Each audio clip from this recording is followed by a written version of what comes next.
Hey hi hello viewers welcome to Animax gaming. Okay guys, நம்ம இன்றைக்கி என்ன video பார்க்க போகிறோன்னு வந்து பார்த்தீங்கன்னா ஹெல்ஸ் பேரடைஸ் எபிசோட் 9 பார்க்க போகிறோம். ஸோ வீடியோக்குள்ளே போகிறதுக்கு முன்னாடி நீங்கள் நம்ம சேனலுக்கு புதுசாக இருந்தால் மறக்காமல் சப்ஸ்கிரைப் பண்ணி வச்சுக்கோங்க. அண்ட் வீடியோ பார்த்ததுக்கப்புறம் மறக்காமல் லைக் பண்ணுங்கள். ஏன்னா நீங்கள் லைக் போட தான் எனக்கு கொஞ்சம் மோட்டிவேஷனாக இருக்கும். நானும் நிறைய அனிம்ஸ் உங்களுக்கு டப் பண்ணி போடுவேன். அண்ட் அது மட்டும் இல்லாமல் நம்ம கேமிங்ஸ் லைவ் ஸ்ட்ரீமும் பண்ணிகிட்ருக்கோம். ஸோ அதுக்கும் உங்களோட சப்போர்ட் ரொம்ப தேவைப்படுது. சப்போர்ட் பண்ணுங்கள். ஸோ எபிசோட ஸ்டார்டிங்லேயே நம்ம டோமா வந்து சொல்கிறான், நம்ம எல்லோரும் எங்கள் அண்ணா சொல்கிற மாதிரி ஒன்றா சேர்ந்தால் தான் அந்த மான்ஸ்டரை நம்மளால் கொல்ல முடியும் அப்படின்னு சொல்ல, உடனே நம்ம டம்மியா அதெல்லாம் முடியாது, நான் தான் அந்த மான்ஸ்டரை ஃபஸ்ட்டு கொல்லுவேன் அப்படின்னு சொல்லி கேட்க மாட்டான். இப்படி இவங்க பிளான் போட்டுகிட்டே இருக்க அந்த சைடு நம்ம ஜூஃபாவும் டோவாவும் ரெண்டு பேரும் ஒன்றா சேர்ந்து மான்ஸ்டராக கன்வெர்ட் ஆயிருக்காங்க. ஸோ அவங்களோட அட்டாக்கை வந்து பார்த்தீங்கன்னா பண்ண ஆரம்பிக்கிறாங்க. அவங்களோட டென்டிக்கிள்ஸ் அண்ட் அது மட்டும் இல்லாமல் அவங்க ஃப்ளவரில் இருந்து கூட ஒரு மாதிரி பீம் மாதிரி வந்து பார்த்தீங்கன்னா வருது, ரொம்ப ஃபோர்ஸாக வந்து அடிக்குது.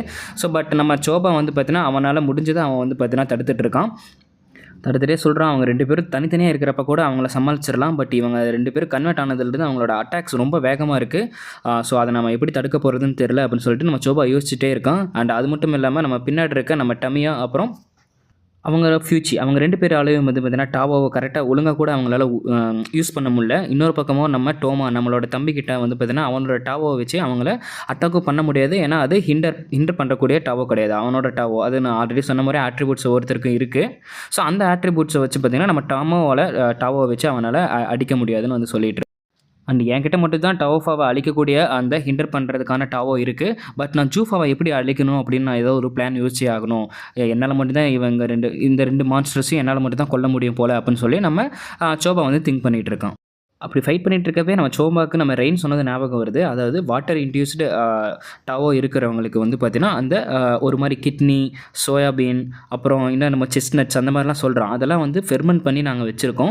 ஸோ அதை வந்து பார்த்திங்கன்னா அது ஃபெர்மெண்டட் ஸ்பிரிட்ஸ்னு சொல்கிறோம். அதை யூஸ் பண்ணி வாட்டர் டாவோ இருக்கிற கூடிய பர்சன்ஸை நம்மளால் ஈஸியாக ஹிண்டர் பண்ண முடியும், அவங்கள ஈஸியாக அட்டாக் பண்ணி அவங்கள தோக்கடிக்க முடியும் அப்படின்னு சொல்லிட்டு இன்னொரு பக்கமும் வந்து பார்த்திங்கன்னா சொல்கிறான். அந்த சப்ஜெக்ட்லாம் வந்து பார்த்திங்கன்னா டெய்ல்ஸ்மேன் மூலிமா அவங்களோட கரண்ட் ஸ்டேட்டையும் பார்க்க முடியும் அப்படின்னு நம்ம ரெயின் வந்து சொல்லிட்டு இருக்கான். அண்ட் அது மட்டும் இல்லாமல் அவங்களோட ஃபியூச்சரையும் நம்மளே பார்க்க முடியும் அப்படின்னு முன்னாடி சொல்லியிருப்பான் போல். சோபா உன்னோட தம்பி வந்து பார்த்தீங்கன்னா ரொம்ப நாளைக்கு உயிரோடு இருக்க மாட்டான், அவன் சீக்கிரமாகவே செத்துருவான் அப்படிங்கிற மாதிரி சொல்லி வச்சிருக்கான். ஸோ அதனால் நம்ம சோபாக்கு என்ன பண்ணுறதுனே தெரியல. பட் இருந்தாலும் அவன் சொல்கிறான், இத்தனை நாளாக நான் தான் என் தம்பியை ப்ரொடெக்ட் பண்ணிட்டு இருந்தேன், இந்த தடவையும் கண்டிப்பாக நான் என்னால் அவனை ப்ரொடெக்ட் பண்ண முடியும் அப்படின்னு அவன் யோசிச்சு சொல்லிட்டு இருக்கான். இப்படி நம்ம சோபையை வந்து டிஃபெண்ட் பண்ணிகிட்டு இருக்கப்ப எல்லா சைடும் இருந்து அட்டாக் விழுகுது. டப்புன்னு நம்ம டோமா வந்து பார்த்தீங்கன்னா அவனை காப்பாற்றுறான். அதாவது இதிலேருந்து நமக்கு தெரிய வருது நம்ம டோமா வந்து பார்த்தீங்கன்னா அவனும் பவர்ஃபுல்லாக தான் இருக்கான். ஸோ இனிமேல் நம்ம தம்பியை காப்பாற்ற வேண்டிய அவசியம் இல்லை அப்படின்னு சொல்லி அவன் யோசிச்சுட்டு இருக்க. டப்புன்னு அவன் டோமா வந்து நம்ம ஃபியூச்சியோட கையை பிடிச்சிட்டு ரெண்டு பேரும் வேகமாக ஓடுறானுங்க. அவனுங்களுக்குள்ளே ஏதோ ஒரு ஐடியா இருந்திருக்கு போல். ஸோ அவங்க ரெண்டு பேரும் வேகமாக ஓடுறாங்க. வேகமாக ஓடினதுக்கப்புறம் ஃபியூச்சி உன்னால் அதை பண்ண முடியுமில்ல அப்படின்னு கேட்குறான். ஃபியூச்சி பண்ண முடியும் அப்படிங்கிறாங்க. ரெண்டு பேரும் ஒன்றா சேர்ந்து நம்ம அந்த டண்டனை வந்து பார்த்தீங்கன்னா வெட்டுறாங்க. அதாவது அவங்களோட வயிற்று பகுதி நம்ம ஜூஃபாவோட வயிற்று பகுதியை வெட்டுறாங்க. எஸ், இது வந்து பார்த்தீங்கன்னா ஒர்க் ஆகுது. ஸோ கிளியராக சொல்கிறேன், இப்போதைக்கு இந்த மான்ஸ்டரை கொல்றதுக்கு, அதாவது நம்ம டாஃபா அண்ட் ஜூஃபாவை கொல்றதுக்கு ரெண்டு பேரால் மட்டும் தான் முடியும். ஒன்று வந்து சோபா கிட்டே இருக்க வுட் ஆட்ரிபியூட், இன்னொன்று ஃபியூச்சி கிட்டே இருக்க எர்த் அட்ரிபியூட். ஓகேவா? பட் நம்ம ஃபியூச்சரால் டாவோவை பார்க்க முடியாது. டாவோ கிடையாது, டாவோவை பார்க்க முடியாது. டாவோவை பார்த்தா தான் நம்மளால் வந்து பார்த்தீங்கன்னா அவங்களோட வயிற்று பகுதி கரெக்டாக வெட்ட முடியும். பட் நம்ம ஃபியூச்சரால் பார்க்க முடியாது. பட் நம்ம டோமாவால் பார்க்க முடியும். அதனால் டோமா என்ன பண்ணுறா, நம்ம ஃபியூச்சரோட கையை பிடிச்சிட்டு ரெண்டு பேரும் வேகமாக ஓடி போய் இந்த மாதிரி அதாவது வயிற்று பகுதி அங்கே தான் இருக்குது, நீ அட்டாக் பண்ணுன்னு சொல்கிறாங்க. அதே மாதிரி அவனும் அட்டாக் பண்ணுறான். அந்த அட்டாக் வந்து பார்த்தீங்கன்னா ஒர்க்கும் ஆகுது. ஸோ உங்களுக்கு புரிஞ்சிருக்கும்னு நினைக்கிறேன். ஸோ இந்த மாதிரி தான் வந்து பார்த்தீங்கன்னா இப்போதைக்கு ரெண்டு பேரால் தான், நம்ம ஃபியூச்சி அண்ட் நம்ம சோபா. ஸோ இப்போ இவங்க ரெண்டு பேரும் சேர்ந்து எப்படி நம்ம அந்த டாவோஃபா அண்ட் ஜூஃபாவை டிஃபீட் பண்ணுறாங்க அப்படிங்கிறத தான் நம்ம வந்து பார்த்தீங்கன்னா பார்க்க போகிறோம். ஸோ தெளிவாக புரிஞ்சிருக்குன்னு நினைக்கிறேன். இப்போ வாங்க நம்ம பார்ப்போம். ஸோ இந்த அட்டாக்கை பார்த்தோன்னே நம்ம சோபைக்கு ஒரே ஷாக் ஆயிடுது. சரி, இப்போதைக்கு வந்து பார்த்தீங்கன்னா நம்ம தம்பி இவ்வளோ நாளாக நம்மளே தான் காப்பி பண்ணிகிட்டு இருந்தாங்க, அதாவது நம்மளே ஒரு ரோல் மாடலாக வச்சு தான் காப்பி பண்ணிகிட்டு இருந்தான். பட் இப்போ வந்து அவனை முன்ன மாதிரி இல்லை, ரொம்ப பவர்ஃபுல்லாகவே இருக்கான். ஸோ நான் அவனை ப்ரொடெக்ட் பண்ணணும் அப்படிங்கிற அவசியம் தேவைப்பட போகிறது இல்லை போல். ஸோ அவனே ப்ரொடெக்ட் பண்ணிக்க முடியுது. அண்ட் அவனுக்கு வந்து பார்த்தீங்கன்னா யோசிக்கவும் முடியுது. அதனால் இனிமேல் நம்ம அந்த மான்ஸ்டரை கொல்றதை பற்றி கவலைப்பட தேவையில்லை. நான் வந்து டவுஃபாவை கொல்றதை நான் கான்சன்ட்ரேட் பண்ணுறேன். அவங்க ரெண்டு பேரும் சேர்ந்து ஜூஃபாவை கொல்றதுக்கான கான்சன்ட்ரேட் பண்ண ஆரம்பிப்பாங்க அப்படின்னு சொல்லிட்டு பிளான் பண்ணிகிட்டு இருக்காங்க. ஸோ இப்படி சோபா சொல்லிகிட்டு இருக்க இன்னொரு சைடும் வந்து பார்த்திங்கன்னா நம்ம டாஃபா அண்ட் ஜூஃபா ரெண்டு பேருமே வேறு ஒரு ஃபார்முக்கு ட்ரான்ஸ்ஃபார்ம் ஆகிறாங்க. மொத்தம் அவங்கக்கிட்ட ரெண்டு ஃபார்ம் இருக்குது போல். ஒன்று அஃபென்ஸ் ஃபார்ம், இன்னொன்று டிஃபென்ஸ் ஃபார்ம். இவ்வளோ நேரம் அஃபென்ஸ் பண்ணிட்டு இருந்தாங்க, மீன்ஸ் இவ்வளோ நேரம் அட்டாக் பண்ணிட்டு இருந்தாங்க. பட் இப்போ அவங்க டிஃபென்ஸுக்கு மாறி இருக்காங்க. ஏன்னா அவங்களோட டெண்டன் வந்து பார்த்திங்கன்னா வெட்டப்பட்டிருக்கு. ஸோ அதனால் டிஃபென்ஸுக்கு மாறி அவங்கள வந்து பார்த்திங்கன்னா ஹீல் பண்ணிட்டு இருக்காங்க. அந்த ஹீல் பண்ணுற டைமை நம்ம சோபா வந்து யூஸ் பண்ணிக்கிறான். ஸோ என்ன யூஸ் பண்ணிக்கிறான்னா பிளான் பண்ண ஆரம்பிக்கிறான். அதாவது நான் வந்து ஜூஃபாவை பார்த்துக்கிறேன். அண்ட் நம்ம வந்து பார்த்திங்கன்னா அவங்கள 2 பேத்தையும் ஒன்றா இருக்கிறப்ப நம்மளால் கட் பண்ண முடியாது. நம்ம 2 பேத்தையும் தனித்தனியாக பிரித்து அதுக்கப்புறம் அவங்க 2 பேத்தோட டெண்டனையும் நம்ம ஒரே அட் த சேம் டைமில் நம்ம அட்டாக் பண்ணால் மட்டும்தான் அவங்கள நம்மளால் கொல்ல முடியும் அப்படின்னு சொல்கிறான். ஸோ நீங்கள் 2 பேரும் வந்து பார்த்தீங்கன்னா டாப் 4 கில் பண்ணுங்கள். நீங்கள் போன தடவை காம்போ அட்டாக் பண்ணிங்களா, அந்த அட்டாக் ரொம்பவே நல்லா யூஸ் ஆச்சு. அதாவது எஃபெக்டிவ் நல்லாவே இருந்தது. ஸோ நீங்கள் 2 பேரும் சேர்ந்து அந்த அட்டாக்கை யூஸ் பண்ணுங்கள். அண்ட் நம்ம டம்மியா கிட்ட சொல்கிறேன், டம்மியா அவங்க 2 பேத்தையும் பிரிக்கிறது உன்னோட வேலை தான். ஏன்னா நீ தான் இருக்கிறதுலே ரொம்ப எஃபெக்டிவான ஸ்வாட்ஸ்மேன். ஸோ அவங்க 2 பேத்தையும் பிரிக்கிறத நீ பார்த்துக்கோ. அண்ட் ஜூஃபாவை நான் பார்த்துக்கிறேன் அப்படின்னு சொல்லிட்டு நம்ம சோபா வந்து பிளான் பண்ணியிருக்கோம். ஸோ உங்கள் பிளானுக்கு தெளிவாக புரிஞ்சிருக்கும். நம்ம டம்மியா வந்து அவங்க 2 பேத்தையும் பிரிப்பான். அண்டு நம்ம ஃபியூச்சி அண்ட் டோமா வந்து நம்ம டாஃபோவை வந்து பார்த்தீங்கன்னா டண்டனை வெட்டிடுவாங்க. அண்டு நம்ம சோபா வந்து அவனோட பவர் யூஸ் பண்ணி அவன் ஜூஃபாவை வெட்டிடுவான். ஸோ இதுதான் அவங்களோட பிளான். ஸோ இப்போ 4 பேருமே ஒன்றா சேர்ந்து அந்த டென்டக்கிள்ஸை வந்து பார்த்திங்கன்னா அட்டாக் பண்ண ஓடுறாங்க. பட் அப்படி ஓடுறப்ப அந்த டென்டக்கிள்ஸ் ரொம்ப வேகமாக அட்டாக் பண்ண ஆரம்பிக்குது. யாராலுமே வந்து பார்த்திங்கன்னா அவங்க கிட்ட கூட நெருங்க முடியல. அதாவது நம்ம டவுஃபா ஜூஃபா கிட்ட கூட நெருங்க முடியல. பட் நம்ம டமாயாவும் அவனால் முடிஞ்ச அளவுக்கு எல்லா டென்டக்கிள்ஸும் வெட்டுறான். அப்படி வெட்டிட்டு இருக்கப்பவே வந்து பார்த்திங்கன்னா நம்ம சோபையும் வந்து பார்த்திங்கன்னா அதான் 4 பேர் ஒன்றா தான் அட்டாக் பண்ண போகிறாங்க. நம்ம சோபையை டென்டக்கிள் வந்து அட்டாக் பண்ணிடுது. நம்ம சோபை வந்து பார்த்திங்கன்னா ரொம்ப தூரமாக தள்ளி போய் கீழே விழுந்துடுறான். அப்படி விழுந்த உடனே இன்னொரு சைடாக வந்து பார்த்திங்கன்னா நம்ம ஃபியூச்சர் திங்க் பண்ணிட்டு இருக்கான். அதாவது நம்ம 4 பேர் ஒன்றா சேர்ந்தால் கூட அந்த டென்டக்கிள்ஸ் வந்து பார்த்திங்கன்னா ரொம்ப பவர்ஃபுல்லாக இருக்குது. ஸோ அது கிட்ட கூட நம்மளால் நெருங்க விட மாட்டேங்குது. நம்ம கிட்ட போனால் தான் வந்து பார்த்திங்கன்னா நம்மளால் நம்ம பிளான் ஒர்க் ஆகும் அப்படின்னு சொல்ல உடனே நம்ம டம்மியா நீங்கள் ஒன்றும் கவலைப்படாதீங்க, நீங்கள் எனக்கு பேக்கப் கொடுங்க, நான் உங்களுக்கு வழி ஏற்படுத்தி கொடுக்குறேன் அப்படின்னு சொல்லிட்டு மறுபடியும் அதே மாதிரி 3 பேரும் வேகமாக ஓட ஆரம்பிக்கிறாங்க. அவனால் முடிஞ்ச அளவுக்கு எல்லா டென்டக்கிளையும் வெட்டுறாங்க. 3 பேர் ஒன்றா சேர்ந்து வெட்டிகிட்டே இருக்காங்க. பட் வந்து பார்த்திங்கன்னா நம்ம டம்மியாவை டென்டக்கிள்ஸ் உள்ளே வந்து கிழிச்சிருது. பட் என்ன தான் கிழிச்சாலும் நம்ம டம்மியா அதெல்லாம் ஒன்றும் இல்லை, வாங்க நான் பார்த்துக்கிறேன் அப்படின்னு சொல்லிட்டு வேகமாக போகிறான். பட் நம்ம ஃபியூச்சருக்கே தெரிய வருது. ஏன்னா நம்ம டம்மியாக்கு ஆல்ரெடி பிளட் லாஸ், அதாவது ஒரு கண்ணு பிடிங்கிருக்கான். அதனால் பிளட் லாஸ் ஆயிருக்கு, ஆர்கன் நிறைய டேமேஜ் ஆயிருக்கு. அவன் என்ன தான் அப்படி சொன்னாலும் அவங்ககிட்ட நிறைய டேமேஜ் ஆகிட்டுருக்குன்னு அப்படின்னு அவன் அங்கே யோசிச்சுக்கிட்டு இருக்க, இன்னொரு சைடு டென்டிகல்ஸ் வந்து அவனுக்கு பின்னாடி ஃப்ளவர்ஸ் மாதிரி வந்து அவனை அட்டாக் பண்ண பார்க்குது. ஸோ அவன் அட்டாக் பண்ணுறப்ப கரெக்டாக நம்ம டோமா வந்து நடுவில் வந்து நம்ம ஃபியூச்சரை காப்பாற்றிடுறான். ஸோ டோமாக்கும் அந்தளவுக்கு அடிப்படல. நம்ம டோமாக்கு ஷோல்டரில் தான் வந்து பார்த்திங்கன்னா அந்த பீம்ஸ் வந்து பார்த்திங்கன்னா அட்டாக் பண்ணியிருக்கு. பீம்ஸுங்கிறது சின்ன சின்ன சீட்ஸ் மாதிரின்னு வச்சுக்கோங்களேன், அந்த அட்டாக் பண்ணியிருக்கு. அதை பார்த்த உடனே நம்ம சோபை கொஞ்சம் பயந்துடுறான், ஐயோ நம்ம தம்பிக்கு என்ன ஆச்சோ அப்படின்னு. அப்புறமேட்டு அதெல்லாம் யாரும் கண்டுக்காமல் நம்ம டோமா எழுந்திரிச்சு, நீ ரொம்ப முக்கியம் நம்ம பிளான் ஒர்க் ஆகிறதுக்கு, அதனால் வா நம்ம ஒன்றா போய் அட்டாக் பண்ணுவோம் அப்படின்னு சொல்கிறாங்க. சொல்லி முடிச்சதுக்கப்புறம் மறுபடியும் 4 பேரும் ஒன்றா அட்டாக் பண்ண ஆரம்பிக்கிறாங்க. ஸோ நம்ம சோபா வந்து சொல்ல ஆரம்பிக்கிறான், இதுதான் ஒரு நல்ல வாய்ப்பு, இந்த வாய்ப்பை நம்ம மிஸ் பண்ணவே கூடாது, எல்லோரும் வாங்க மறுபடியும் அதே மாதிரி ஒன்றா போய் அட்டாக் பண்ணுவோம் அப்படின்னு சொல்ல ஆரம்பிக்கிறோம். அதே மாதிரி எல்லோரும் ஒன்றா அட்டாக் பண்ணுறாங்க. டென்டக்கிள்ஸ் எல்லாம் அதே மாதிரி வெட்டிட்டு எல்லாருமே கிட்ட நெருங்கிடுறாங்க. ஸோ அதுக்கப்புறம் நம்ம டம்மியா சொல்கிறான், ரெடியாடா வெண்ணங்களா அப்படின்னு சொன்னதுக்கப்புறம் அவனோட ஸ்வாடை எடுக்கிறான். ஸோ ஸ்வாடை எடுத்ததுக்கு ஒரே கட்டு தான் பண்ணுறான். அந்த நம்ம டவுஃபா அண்ட் நம்ம ஜூஃபா வந்து பார்த்திங்கன்னா அப்படியே 2ஆக பிரிஞ்சிடுறாங்க. ஸோ என்ன தான் அவ்வளோ பெரிய மான்ஸ்டராக இருந்தாலும் நம்ம டம்மியா வந்து பார்த்திங்கன்னா அவனோட ஃபேவரட்டான அந்த கெட் கிளீவர் ஸ்ட்ரைக் அப்படிங்கிறது, அதாவது இதை வந்து பார்த்திங்கன்னா இவன் முன்னாடியே அதை பண்ணியிருக்கான். அது மிகப்பெரிய ஒரு என்ன சொல்கிறது, ஒரு ஆர்ச்சியை வந்து பார்த்திங்கன்னா ஸ்ட்ரைக் பண்ணி அவன் வெட்டியிருப்பான். ஸோ அதை இங்கே ரெஃபரன்ஸாக கொண்டு வந்து அதே மாதிரி ஸ்ட்ரைக் பண்ணுறான். நம்ம டவுஃபா அண்ட் ஜூஃபா 2 பேரும் தனித்தனியாக பிரிஞ்சிடுறாங்க. இதுதான்டா நமக்கு கிடைச்ச சரியான சான்ஸ்னு சொல்லிட்டு நம்ம சோபா, டோமா அண்ட் ஃபியூச்சி அவங்களோட பிளானை எக்ஸிக்யூட் பண்ண ஆரம்பிக்கிறாங்க. நம்ம சோபா வந்து பார்த்தீங்கன்னா நம்ம ஜூஃபாவை அட்டாக் பண்ணுறான், அவனோட டெண்டனை வந்து பார்த்தீங்கன்னா வெட்டிடுறான். அண்ட் இன்னொரு சைடு நம்ம ஃபியூச்சி அண்ட் டோமா 2 பேரும் ஒன்றா சேர்ந்து நம்ம ஃபியூச்சியோட அந்த எர்த்த அட்ரிபியூட்டை வச்சு நம்ம டவுஃபாவோட டண்டனையும் 2 பேரும் வெட்டிடுறாங்க. ஸோ 2 பேருமே சக்ஸஸ்ஃபுல்லாக வெட்டி அந்த மான்ஸ்டரை வந்து பார்த்தீங்கன்னா அவங்களோட டண்டனை வெட்டிடுறாங்க. ஸோ அதுக்கப்புறம் உங்களுக்கே தெரியும் என்ன நடக்கும்னு பார்ப்போம். 2 பேரும் தனித்தனியாக வந்து பார்த்தீங்கன்னா விழுந்துடுறாங்க. நம்ம டவுஃபா அண்ட் ஜூஃபா. நம்ம டவுஃபா வந்து பார்த்தீங்கன்னா ஜூஃபா எங்கே இருக்க அப்படின்னு சொல்லிட்டு ஒரு மாதிரி அழுகிறாவ, எங்கே இருக்க ஜூஃபான்னு. அதை பார்த்தோன்னே நம்ம ஃபியூச்சிக்கு வந்து பார்த்தீங்கன்னா ரொம்பவும் சிம்பதி ஆயிடுறான், அதாவது கொஞ்சம் எமோஷ்னல் ஆயிடுறான். அதுக்கப்புறமேட்டு நம்ம டவுஃபாவை கட்டி பிடிச்சிக்கிறோம். லைக் அவள் ஆல்ரெடி இறந்துட்டு தான் இருக்கா. ஸோ அவளை கட்டி பிடிச்சிட்டு போதும், நீ இது வரையும் பண்ணது போதும், நீங்கள் 2 பேருமே ரெஸ்ட் எடுங்க அப்படின்னு சொல்லிட்டு நம்ம டவுஃபாவை கட்டி பிடிச்சிடுறான். ஸோ அது அவளுக்கு கொஞ்சம் ஆறுதலாக இருந்திருக்கு. அவள் வந்து பார்த்தீங்கன்னா அப்படியே இறந்துடுறான். இன்னொரு பக்கமே நம்ம டூஃபா வந்து பார்த்தீங்கன்னா ரீஜெனரேட் ஆக ஆரம்பிக்கிறான். ஏன்னா நம்ம சோபா வந்து அவனை கரெக்டாக கட் பண்ணியிருக்க மாட்டான். லைக் கட் பண்ணியிருப்பான், பட் அவனோட ஆட்டுப்பட்டை வச்சு நம்ம லைக் என்ன சொல்கிறது, நம்ம ஜூஃபா வந்து பார்த்தீங்கன்னா அழிக்க முடியாது. அவன் வந்து அந்த சைடு ரீஜெனரேட் ஆகிட்டு இருப்பான். அப்போ தான் நம்ம சோபா சொல்லுவான், சார் என்னால் என்னோட ஆட்டுப்பட்டு வச்சு உன்னால் கொல்ல முடியாது, பட் என்கிட்ட ஒரு பிளான் இருக்குது அப்படின்னு சொல்லிட்டு இருக்கப்போ இந்த சைடு நம்ம ஃபியூச்சிக்கிட்ட வந்து பார்த்தீங்கன்னா நம்ம டவுஃபா ஒரு பீச் மாதிரி ஒரு ஃப்ரூட்டை வந்து பார்த்தீங்கன்னா கொடுத்துட்டு அப்படியே இறந்துடுறான். அந்த பீச் ஃப்ரூட் பார்த்துட்டு அவன் பார்த்துட்டு இருக்கான். இந்த சைடு சோபா அவனோட டக்குன்னு அவனோட நெஞ்சுக்குள்ளே கையை விட்றான். என்னடா நெஞ்சுக்குள்ளே விட்றான், ஹார்ட்டு கிட்ட எடுப்பானா அப்படின்னு பார்த்தா இல்லை. அவன் வந்து பார்த்தீங்கன்னா அவன் நெஞ்சிலிருந்து ஒரு சின்ன ஒரு பாட்டில் மாதிரி வந்து பார்த்தீங்கன்னா எடுக்கிறான். எடுத்துகிட்டே வந்து சொல்கிறான், இதை வந்து பார்த்தீங்கன்னா நான் அவனோட அட்டாக்கை யூஸ் பண்ணுறதுக்கு அவனை கொல்லலான்னு சொல்லி வச்சுருந்தேன். சரி வேறு வழி இல்லை எனக்கு, நான் இங்கே இந்த இடத்துல நான் யூஸ் பண்ணி தான் ஆகணும் அப்படின்னு சொல்லிட்டு அவன் ஒரு சின்ன ஒரு பாட்டில் மாதிரி வந்து பார்த்தீங்கன்னா எடுக்கிறான். அந்த பாட்டிலில் வந்து பார்த்தீங்கன்னா வாட்டர் ஆட்ரிபியூட் வந்து பார்த்தீங்கன்னா இருக்குது. நம்ம டவுஃபாவை லைக் நம்ம ஜூஃபாவை வந்து பார்த்தீங்கன்னா வாட்டர் ஆட்ரிபியூட்டால் மட்டும் தான் அழிக்க முடியும். ஸோ அதனால் அந்த வாட்டர் ஆட்ரிபியூட் இருக்குது. ஸோ இதை தான் வந்து பார்த்தீங்கன்னா நம்ம ரெயின் வந்து சொல்லி இந்த மாதிரி நான் வாட்டர் டாவெல்லாம் வந்து பார்த்தீங்கன்னா இந்த மாதிரி சேகரித்து வச்சுருக்கேன் அப்படின்னு சொல்லிட்டு இருக்கப்பவே அந்த சைடு லைட்டாக நம்ம ரெயின்கே தெரியாமல் நம்ம சோபா வந்து ஒரு பாட்டில் எடுத்து அமைக்கிடுவான், வாய்க்குள்ளே போட்டு அமைக்கிடுவான். ஸோ அந்த வாட்டர் டாவோ அந்த வாட்டர் ஆட்ரிபியூட்டை வச்சு தான் இப்போ நம்ம ஜூஃபாவை வந்து பார்த்தீங்கன்னா அவன் அழிக்க ஆரம்பிப்பான். அந்த வாட்டரை வச்சு லைக் அது ஒரு வந்து பார்த்தீங்கன்னா ஒரு ஹோலி வாட்டர் மாதிரி வச்சுக்கோங்களேன். அதை தெளிச்சோம்னா அவங்களால ரீஜென்ரேட் ஆக முடியாது. ஸோ ரீஜென்ரேட் ஆகலைன்னா அவங்களோட டாவோ ஃபோர்ஸ் ஃபுல்லாகவே இறந்துருவாங்க. ஆல்ரெடி அவங்களுக்கு டேமேஜ் ஆயிருக்கு. அதை எடுத்து அவன் ஊற்றிட்டே வந்து பார்த்தீங்கன்னா இனிமேல் நீ எப்போ ரீஜென்ரேட் ஆக அப்படின்னு சொல்லிட்டு மேலே ஊற்றிட்டே இருக்கான். ஸோ இதை பார்த்தவொடனே நம்ம டமியாவுக்கு கொஞ்சம் சிம்பத்தி ஆக ஆரம்பிக்குது. ஏன்னா என்னதான் அவங்க வந்து வில்லன்ஸாக இருந்தாலும் இந்த அளவுக்கு கொடூரமாக கொல்லக்கூடாது அப்படின்னு சொல்லிட்டு இருக்கவே அவனும் அந்த ஹோலி வாட்டரை ஊற்றிட்டே வந்து பார்த்தீங்கன்னா இருக்கான். நம்ம டமியா உடனே போய் அவனை கொண்டுடுறான். ஏன் அதுக்குள்ளே கொள்கிற அப்படின்னு நம்ம சோபா கேட்குறான். அதுக்கப்புறம் தான் நம்ம டமியா சொல்கிறான், நான் தான் சொன்னலை நான் தான் எல்லா மான்ஸ்டர்ஸையும் கொல்லுவேன் அப்படின்னு சொல்லிட்டு அவன் சிம்பத்தி ஒரு ரீசனாக சொல்லாமல் நான் தான் எல்லா மான்ஸ்டரையும் கொல்லுவேன்னு சொன்னலை அப்படின்னு சொல்லிட்டு அவன் வந்து பார்த்தீங்கன்னா நம்ம டூஃபாவையும் கொண்டுடுறான். ஸோ 2 பேருமே வந்து பார்த்தீங்கன்னா இறந்துடுறாங்க. ஸோ இப்படி பேசிகிட்டு இருக்கப்பவே நம்ம டவுஃபா சொன்னது ஒரு ஞாபகத்துக்கு வருது. அதாவது எனக்கு இது ஃபன்னாகவே இல்லை, இந்த மாதிரி மனுஷங்களை டேனாக யூஸ் பண்ணி சாப்பிட்றது எனக்கு ஃபன்னாக இல்லை, பட் எனக்கு வேறு வழி இல்லை அப்படின்னு சொன்னது ஞாபகத்துக்கு வருது.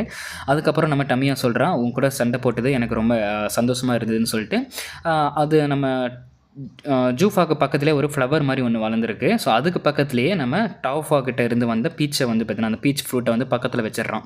அதுக்கப்புறம் நம்ம ஜூஃபா சொல்கிறான், லைக் அவனுக்குள்ளே லைட்டாக உயிர் இருக்குது, டவுஃபா என்னை மன்னிச்சிரு, என்னால் உன்னைய ப்ரொடெக்ட் பண்ண முடியல அப்படின்னு சொல்லிட்டு இருக்கப்பவே 2 பேரும் சின்ன குழந்தை மாதிரி நமக்கு ப்ரெசென்ட் பண்ண ஆரம்பிக்கிறாங்க.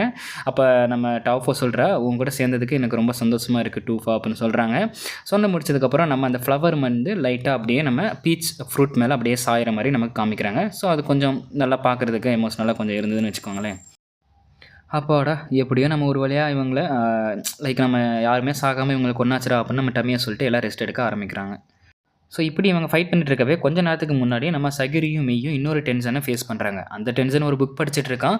புக்கை படிச்சுட்டு சொல்கிறான், எனக்கு சண்டை போடுறதுங்கிறதெல்லாம் வந்து பார்த்தீங்கன்னா இஷ்டமே இல்லை. ரெயின் வந்து என்னை இந்த இடத்த பார்த்துக்கோ அப்படின்னு சொல்லிட்டு போனால், ஸோ அதனால் இந்த இடத்துக்கு பார்த்துக்கிறேன். நீங்கள் யாராவது சண்டை போடணும்னு நினச்சிங்கன்னா கண்டிப்பாக நான் அவங்களே நசுக்கே கொண்டுருவேன், நான் யோசிக்கவே மாட்டேன், பட் எனக்கு சண்டை போட இஷ்டம் இல்லை அப்படின்னு சொல்லிட்டு ஒரு புக்கை உட்காந்து படிச்சுட்டு இருக்கான். நம்ம சகிரிக்கோ இவன் யாருன்னு என்ன தெரில, யார் இவங்க புக்கெல்லாம் கூட படிப்பாங்களா அப்படின்னு சொல்லி நம்ம சகிரி அவன் வந்து பார்த்தீங்கன்னா இன்னொரு சைடு யோசிச்சுக்கிட்டு இருக்கான். அப்போ தான் வந்து பார்த்தீங்கன்னா நம்ம மெய் சொல்கிறா, இதுதான் அந்த ரெண்டன் பிளேஸ், கண்டிப்பாக இங்கே தான் அந்த டேன் இருக்கும், எனக்கு நல்லா தெரியும் அப்படின்னு நம்ம மெய் சொல்கிறான். பட் நம்ம சிகாரிக்கோ என்ன பண்ணுறதுன்னு தெரில, அவனும் வந்து பார்த்தீங்கன்னா சண்டை போட இஷ்டம் இல்லை அப்படிங்கிற மாதிரி தான் சொல்லியிருக்கான்.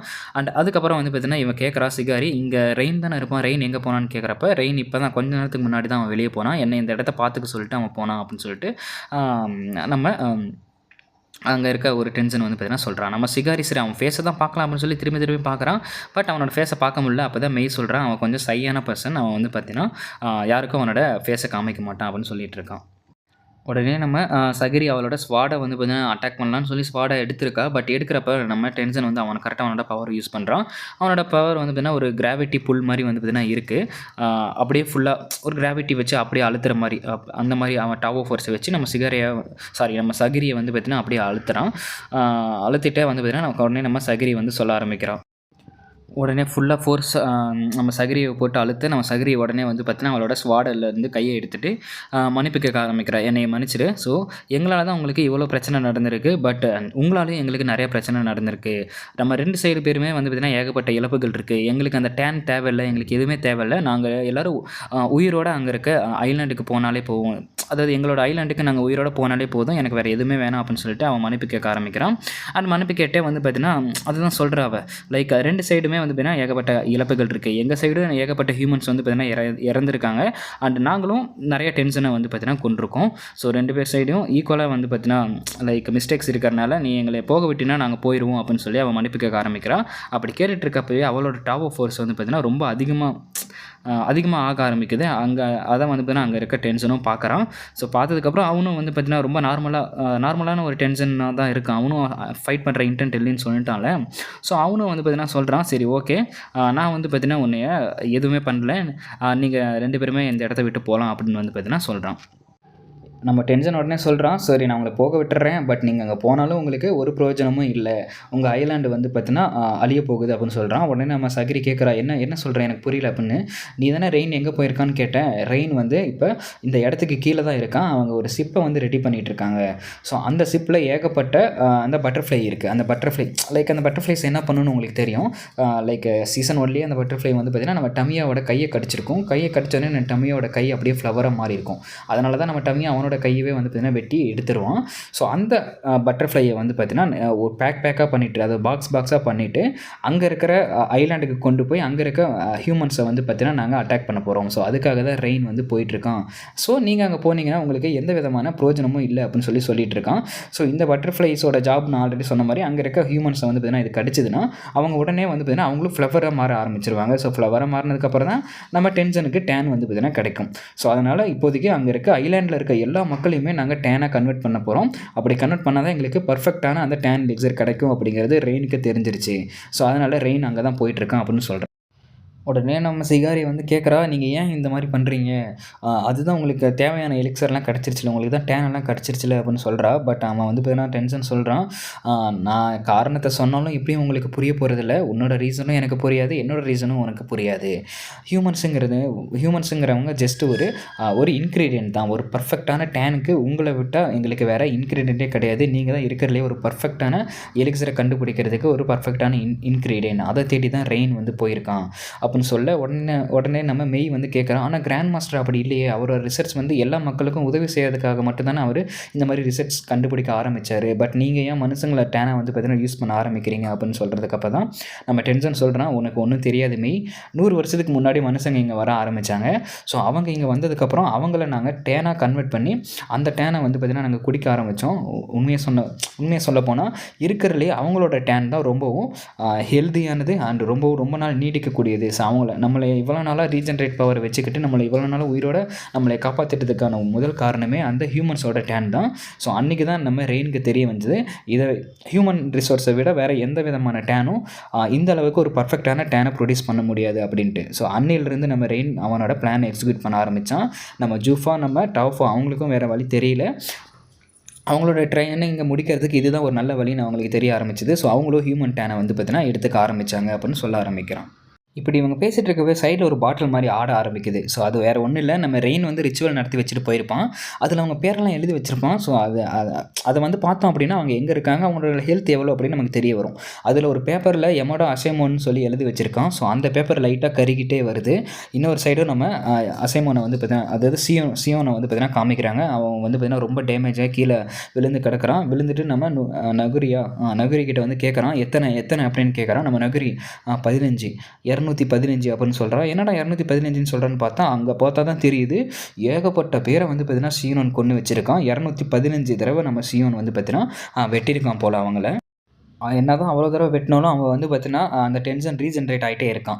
என்ன காரணம் அப்படின்னு வந்து பார்த்தீங்கன்னா நம்ம சியோனோட ஆட்ரிபியூட்டை வச்சு இந்த டென்ஷனை நம்மளால் கொல்ல முடியாது. அந்த டென்ஷனை கொல்றதுக்கான தகுந்த ஆட்ரிபியூட் இருந்தால் மட்டும் தான் கொல்ல முடியும். அந்த இடத்துல நம்ம நுருகாய் இருக்கான், நம்ம நுருகாயாலையும் வந்து பார்த்தீங்கன்னா கொல்ல முடியாது, நம்ம சியோனாலையும் வந்து பார்த்தீங்கன்னா கொல்ல முடியாது. நம்ம நுருகாயை வந்து பார்த்தீங்கன்னா அவளால் கொல்ல முடியுமோ அது என்ன நமக்கு தெரியல, பட் அவள் வந்து பார்த்தீங்கன்னா சின்ன பொண்ணு அப்படிங்கிறனால அவளால் கொல்ல முடியாது. பட் இன்னொரு பக்கமும் நம்ம சியோன் வந்து தனியாக சண்டை போட்டுட்ருக்கான், அவனும் வெட்டிகிட்டே இருக்கான். எத்தனை தடவை தான் வெட்டினாலும் அவன் வந்து ரீஜென்ரேட் ஆகிட்டு தான் இருக்கான். உடனே வந்து பார்த்தீங்கன்னா அந்த டென்ஷன் சொல்கிறான், டே நீ என்ன மனுஷன் தானா இல்லை வேறு ஏதாவதாடா அப்படின்னு சொல்லிட்டு. ஏன்னா அந்தளவுக்கு சியோன் வந்து பார்த்தீங்கன்னா 215 டைம்னாங்கிற ஒன்றும் இல்லை. நீங்களே யோசிச்சு பாருங்கள், எவ்வளோ தடவை அவனோட டெண்டனை வெட்டி அவன் வந்து பார்த்தீங்கன்னா ரீஜென்ரேட் ஆகிருப்பானு. ஸோ அந்தளவுக்கு அவன் வந்து பார்த்தீங்கன்னா இன்சேனாக சண்டை போட்டுட்ருக்கான்.